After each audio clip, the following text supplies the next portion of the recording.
고급스러움, 빠름, 최첨단 기술. 이는 페라리라고 하면 떠오르는 몇 가지 이미지입니다. 가장 빠른 차는 아니지만 페라리가 상징적인 고성능 스포츠카를 만드는 데 필요한 모든 요소를 갖추고 있다는 것은 의심의 여지가 없습니다. 페라리에 대한 놀라운 사실들을 모아봤습니다. 1963년 포드는 페라리를 인수하기 위해 페라리에게 접근했습니다.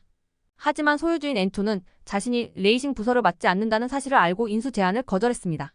이에 격분한 포드는 엔지니어들에게 르망에서 페라리를 이길 수 있는 자동차를 만들어 달라고 요청했습니다. 그렇게 해서 탄생한 GT40은 르망에서 4년 연속 우승을 차지했습니다. 페라리의 가장 큰 라이벌 중 하나인 람보르기니의 창립자 페루치오 람보르기니는 여러 대의 페라리 모델을 소유하고 있었습니다. 1958년 그는 첫 번째 페라리인 250GT를 구입한 후 다른 여러 모델을 구입했습니다. 하지만 페라리 자동차에 대한 그의 생각은 시끄럽고 인테리어가 부실하며 클러치가 열악하다는 것이었습니다. 그는 엔초에게 우려를 표명했지만 엔초는 페라리가 제공하는 차가 마음에 들지 않으면 자신만의 차를 만들면 된다며 그를 무시했습니다.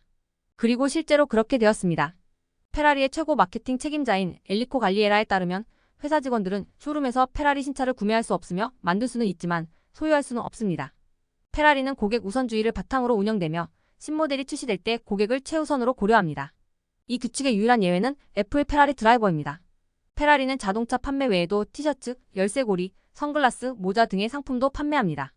흥미롭게도 자동차 제조업체는 자동차보다 굿즈 판매로 더 많은 수익을 올립니다. 페라리가 희소성 원칙 수요와 가격을 높게 유지하기 위해 적은 수의 자동차를 생산을 따른다는 점을 고려하면 다른 무제한 상품에서 더 많은 수익을 올리는 것은 당연한 일입니다. 페라리의 전 세계적인 대규모 팬층도 이러한 성공에 기여하고 있습니다. 2012년은 페라리가 수동 변속기가 장착된 자동차를 마지막으로 만든 해였습니다.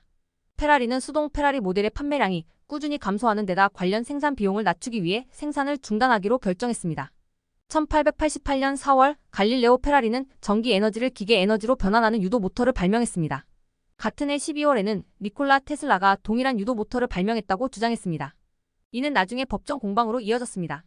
오랫동안 페라리 FXX 모델 소유자는 자신의 차를 집으로 가져가거나 허가되지 않은 트랙에서 운전할 수 없다는 속설이 있었습니다. 이 두 가지 주장은 모두 거짓입니다.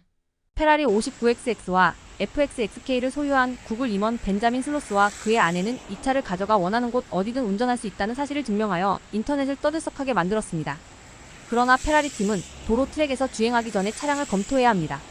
오랫동안 두바이 경찰청의 차량은 닛산 GTR, 벤틀리 컨티넨탈 GT, 메르세데스 벤츠 SLS로 구성되어 있었습니다. 하지만 최근 페라리 FF를 추가했습니다. 강력한 V12 엔진과 사륜구동 시스템, 4인승으로 구성되어 있습니다. 대부분의 자동차 회사와 달리 페라리는 열정과 브랜드 유산을 바탕으로 고객을 신중하게 선정하며 단순히 돈만 있다고 해서 고객을 선정하지 않습니다. 페라리의 스페셜 에디션을 소유하려면 브랜드와 친분이 있거나 오랜 기간 충성도가 높은 고객이어야 합니다. 그럼에도 불구하고 잠재적인 후보자들은 완벽하게 부합하는지 철저한 심사를 거칩니다. 에미넴과 닥터 드레가 함께 부른 노래 I Need a 닥터에서 드레가 추락하는 페라리 360 모데나는 실존하는 차량입니다. 닥터 드레는 이 페라리를 뮤직비디오의 소품으로 사용하기 위해 7만 5영 달러를 따로 마련해 두었다고 합니다.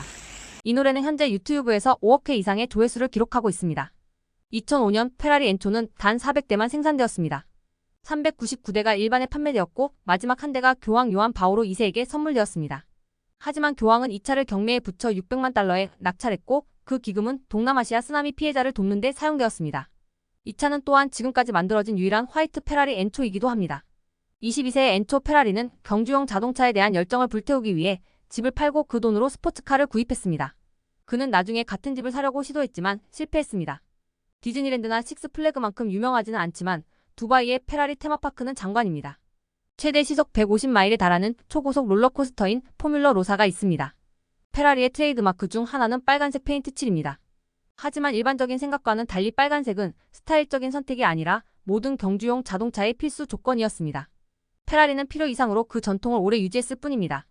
엔초 페라리는 페라리 창립의 두뇌 역할을 했을 뿐만 아니라 제3산악포병연대에서 복무한 제1차 세계대전 참전 용사이기도 합니다. 1950년 포뮬러 1에 참가한 이후 페라리는 엄청난 성공을 거두었습니다. 100회 이상 우승했습니다. 최근 루이스 해밀턴이 메르세데스에서 페라리로 팀을 옮긴 것만 봐도 페라리가 레이싱계에서 얼마나 거대한 존재인지 알 수 있습니다. 키게스닷컴을 참고했습니다.